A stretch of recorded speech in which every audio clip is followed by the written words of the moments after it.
Name changing was not part of the immigration procedure at Ellis Island. There's no name changing room, there's no name changing station, there's no name change table, there's no name change form, there's no name change rule or regulation or law. There was no name change anything. A lot of this depends on the notion that there were no interpreters at Ellis Island. And instead, there were a huge number of interpreters that knew fluently the Yiddish language, the various Italian dialects. They knew Czech, Bohemian, Greek, Arabic, Armenian. So many languages were interpreted here. Many people come to us and say, I remember when I was up in the torch of the Statue of Liberty. And it's the same idea, basically. Officially, the torch has been closed for 83 years. No one's been up there. When we tell them that, they refuse to believe it. And they don't want to have that part of what they've held and have cherished as a part of their own family memory to go away. I believe my grandmother. You believe what they tell you. Everybody knows about names being changed and new names being given. That's like saying that the Holocaust never happened. You must know something I don't know. This could be the subject of an entire film. Maybe Alain Berliner, the other filmmaker, should make it. But just bear with me while I make a few basic points. You, what's your name? The inspectors never wrote anyone's name down. Their job was to verify the immigrant's name against the ship's passenger list. That's all.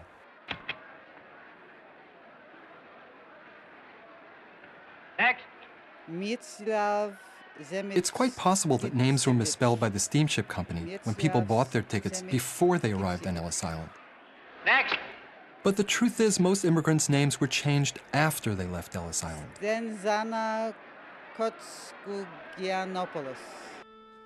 Maybe they were encouraged by a family member, a teacher, a rabbi, or a coworker. Maybe they were pressured by a landlord or an employer. Either way, their new name helped them to assimilate, to become American. This my caution. Good, strong man, work hard. What's his name? Stefan Dangos Biblice. Stephen?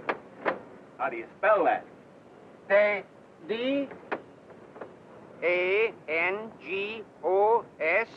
That's enough. We'll make it Dangos.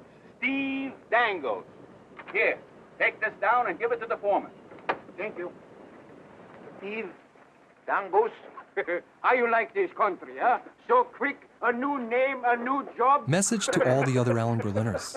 Sorry, we'll never really know why we have the name Berliner. And that's how things went at the first and probably only meeting of the Alan Berliner Name Society. No baseball, no dancing, no one got drunk or out of control. I never did pull out a gun and knock them all off so that I could be the only Alan Berliner. So if you're feeling a little let down because you expected some big revelation from my dinner party, imagine how I feel. All that preparation and anticipation, and for what? I still have to share my name with them. I'm probably still going to be mistaken for them. And it seems I'm forever destined to be the real Alan Berliner, in my mind only. But please, don't think of my experiment as a total failure.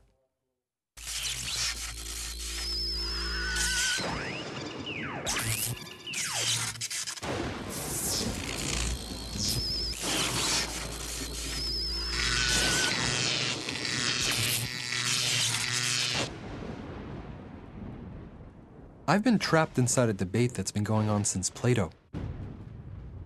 Whether my name makes me who I am, or whether I determine the meaning of my name.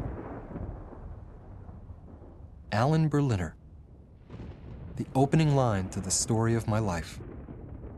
My mask to the world, the sound to my image. The words that precede me, announce me, and follow me.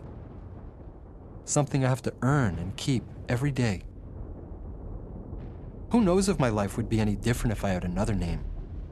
A name that would have turned me into the lawyer my father always wanted me to be, or the Major League Baseball player I always dreamed of becoming.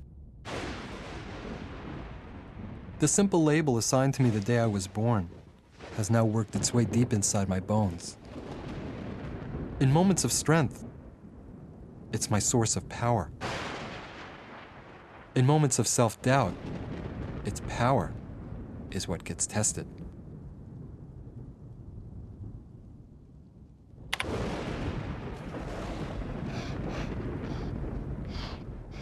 I can't separate it from who I am and what I do.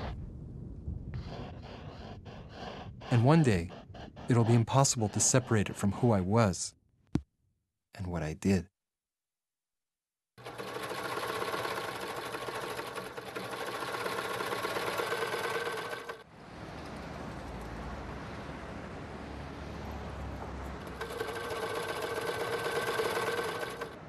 I read somewhere that more than 90% of all the people who ever lived died without leaving their names behind.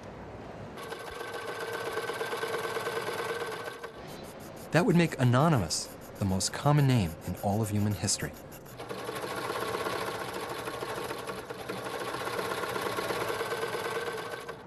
It's one thing not to have a name, or for people not to know your name. But imagine having your name taken away.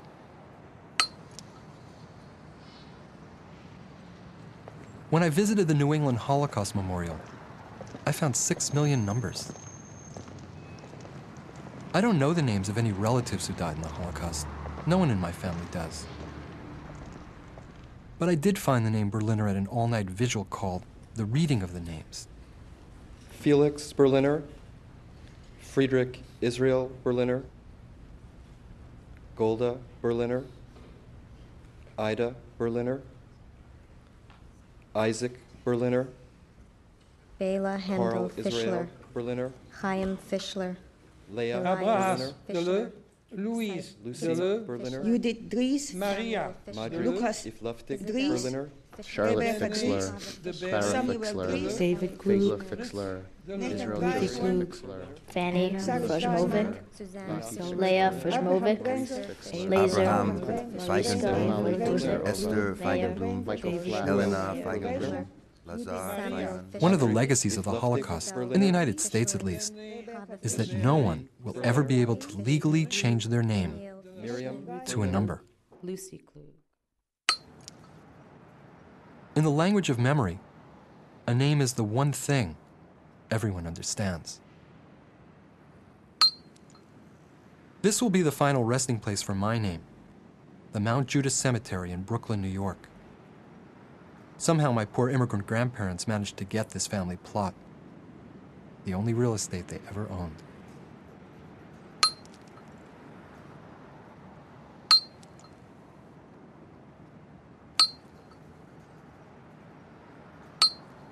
I would never want my face engraved on my tombstone. I'd rather let my name do the talking. But I would like to propose a new tradition. Why not give everyone a website when they die? A kind of cyber grave for cyber eternity. People may not remember where you're buried. Maybe it's too far away, or they just don't have the time to visit. But they'll always be able to find you on the internet just by looking up your name.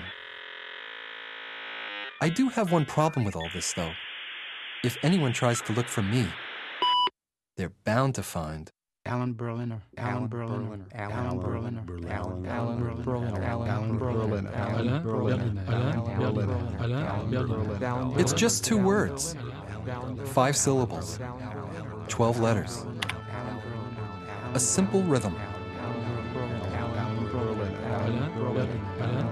We know the way it sounds, how it feels to say it, how it hits the ear. You might say we're tuned to the same frequency.